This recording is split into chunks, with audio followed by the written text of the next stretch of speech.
This is a Math 105 video. I'm going to work through the group worksheet for section 1.4 on complex numbers.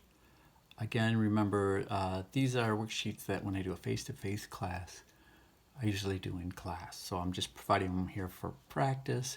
So please, try to work through it on your own first and then kind of look at this video. Okay, so the idea is part one is to kind of look and find a pattern.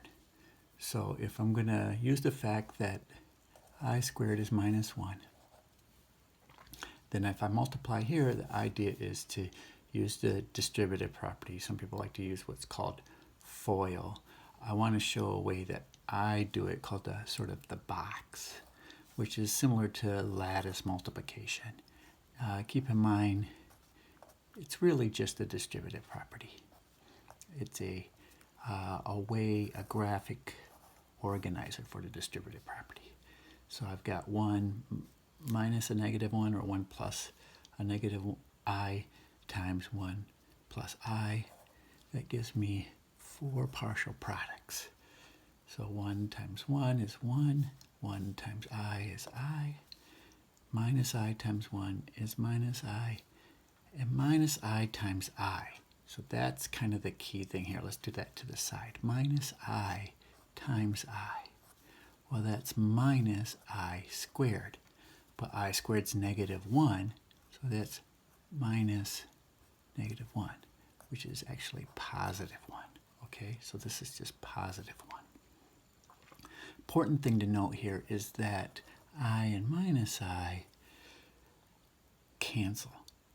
So the answer is actually just 1 plus 1, or 2.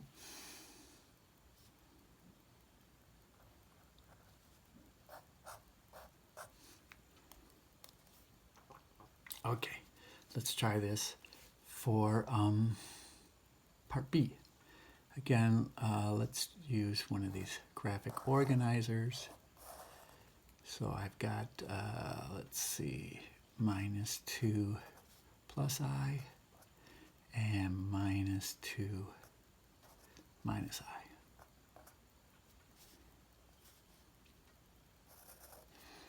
Again, it's a binomial times a binomial.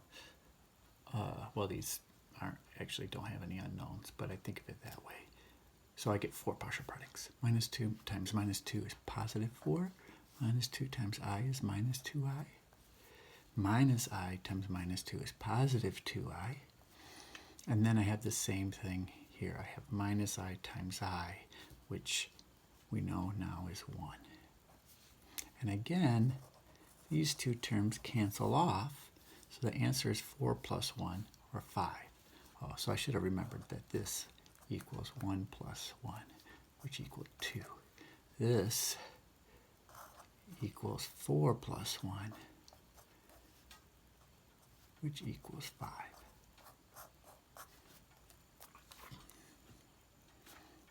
Okay.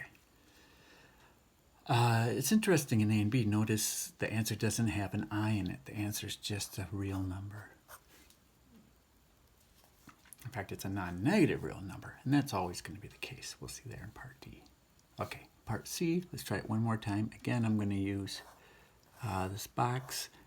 You could use FOIL or just multiply it out.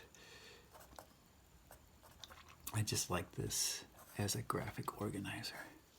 And notice it's really 2 plus a negative 3i. Okay, 2 times 2 is 4. 2 times 3i is 6i. Negative 3i times 2 is negative 6i. And negative 3i times 3i. Well, negative I times I is 1. So this, think about it this way. It's negative 3i times 3i.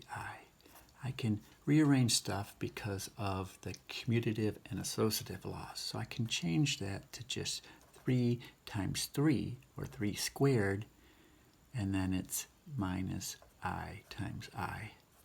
This part I know is 1, so it's just 3 squared. It's just 9. So notice this equals 4 plus 9, which is 13. Now the claim is that there's a pattern here. And it's very similar to the pattern in algebra called a difference of squares. But let's do it in general to kind of see. So now instead of particular numbers, I put in letters. So A is just some real number, B is just some real number. Remember, A plus BI is kind of the general form for a complex number. Okay, let's do my box. So I've got A plus BI and A minus BI, aka A plus a negative BI. So I'm going to get A times A squared. And I'm going to get A times BI, and I'm going to get minus BI times A. And I'm going to get minus BI times BI. Now the B times B is B squared, and the minus I times I is positive 1. So this just becomes B squared. These guys cancel. So the answer, if I write it all out, it's A squared plus ABI minus ABI plus B squared. And this part cancels, so it's just A squared plus B squared. And that is always a non-negative real number, because A and B were real numbers. So if you square a real number, you get a non-negative real number. And that gives us kind of a trick here. You notice that, the 1 squared is 1, and then it's 1i, so 1 squared is 1. Here, the minus 2 squared is 4, and again it's 1i, so 1 squared is 1. Here, 2 squared is 4, 3 squared is 9, 4 plus 3. So that's the pattern called difference of squares. Now it's not a difference when you do complex numbers because the I squared being minus 1. So it's, in this case, it's sort of sum of squares. Okay, why is that important? Well, that's where part B comes into play. So let me make sure that you can see it on the, okay, or part 2. So on part 2, we do this if you have A plus BI and A minus BI. So the difference is one has a plus and one has a minus. These two, notice this is a single number, a complex number, a real number plus some real number times I. Now if you have it that way, they're called conjugates. And notice in part 1, that's what we were working with. We were multiplying a number by its conjugate, a complex number by its conjugate, a complex number by its conjugate, and in general, complex number by its conjugate. So kind of the rule here is that when you multiply a number by its conjugate, you always get a real number, and the real number is the real parts, the sum of the squares of the real parts. Okay, so we use that to help us do things like divide complex numbers.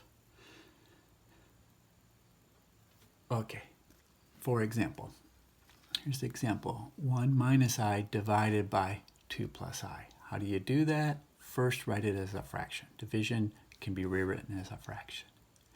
Then you look at the denominator and you find the conjugate. Whatever that is, find the conjugate of it.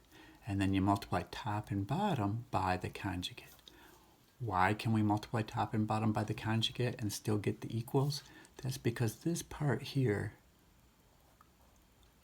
is the number 1 in disguise. 2 minus I divided by 2 minus I is just 1. A number divided by itself is 1, as long as it's non-zero. And if I take this guy here and multiply it times 1, it doesn't change it. That's why it's equals. So this is the multiplicative identity property is called. Then you multiply top and bottom. Now notice on the bottom, that's that pattern we had, right? You get to cancel off and you just get 1 squared plus 2 squared, 5. So doing this, you always will wind up with a non-negative real number as your denominator. What happens on the numerator is just whatever happens when you multiply them apart. There's no automatic pattern. In this case, you get 1 minus 3i. So a lot of times you could think of this as being done, but it's not written in a plus bi form. So if you write it, if you break it up over the numerator, then notice the 1/5 is your a, and the negative 3 over 5 is your b. So it's written in standard form, a plus bi. Okay, let's do this twice for practice. So I've got 3 minus 2i, and I want to divide that by 5 plus I. Step 1, write it as a fraction.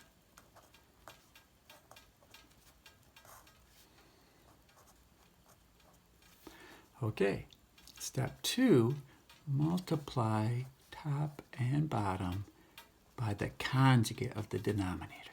The denominator is 5 plus I, so I need to multiply it by 5 minus I.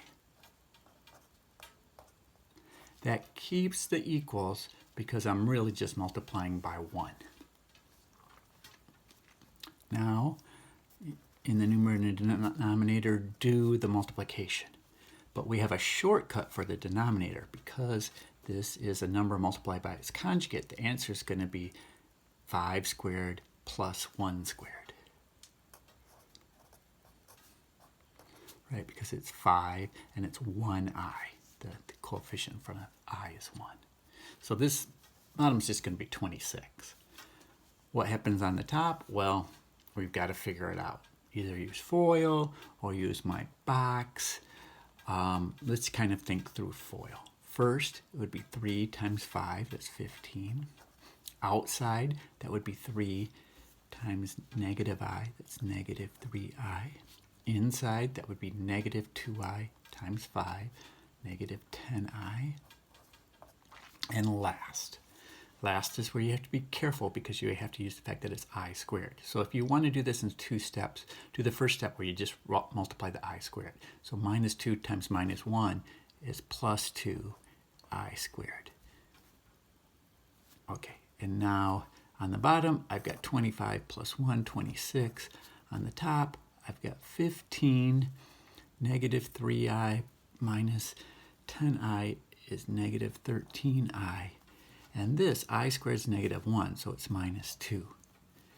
So 15 minus 2 is 13, minus 13i over 26. Split that up over the numerator. So it's 13 over 26 minus 13 over 26 times I. And reduce. 13 over 26 is 13 times 2. So this is reduce. This cancels and becomes just 1/2. So this is 1/2 minus 1/2 I. A plus BI. So a lot of steps till you get used to it. Some of the steps are just, working out arithmetic. But the idea is here, it's not in standard form. And even when I write it as a fraction, it's not in standard form. So by doing this sort of technique, multiplying by a special form of the number 1, the conjugate of the denominator over itself, that makes it so that the denominator will become just a positive real number, and then you can break up over the numerator and you'll get the form a plus bi. Right here, a is 1/2, b is negative 1/2. Okay, let's try one more time. 6 divided by 1 plus 4i, 6 divided by 1 plus 4i. Multiply top and bottom by the conjugate of the denominator at the bottom. 1 minus 4i. 1 minus 4i. Just double check. This really is the same because this is 1. Okay. The top, I'm going to have to work this out. I don't know offhand what that is. The bottom, though, I know this winds up being 1 squared plus 4 squared.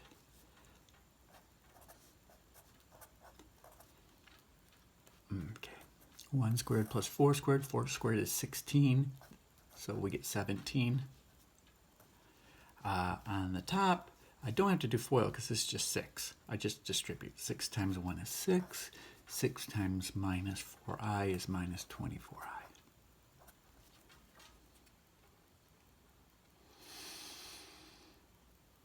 So nothing, well, break it up.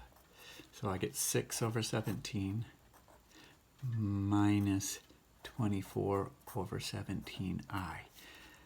I'm fine leaving it like this. So there are no common factors here, no common factors here. But since 24 is bigger than 1, some people would like to write this as a mixed number. So 24 is 17 plus 7. So it'd be 1 and 7 over 17i.